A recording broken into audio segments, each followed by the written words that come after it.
এটা হলো milky মাশরুমের packet. এগুলো হচ্ছে 15 দিন কেসিং করার পর,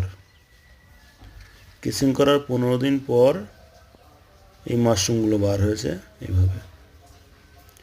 এগুলোকে বলা হয় মিল্কি মাশরুম।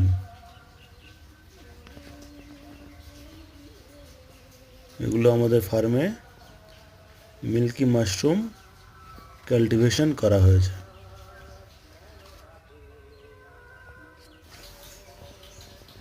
এগুলো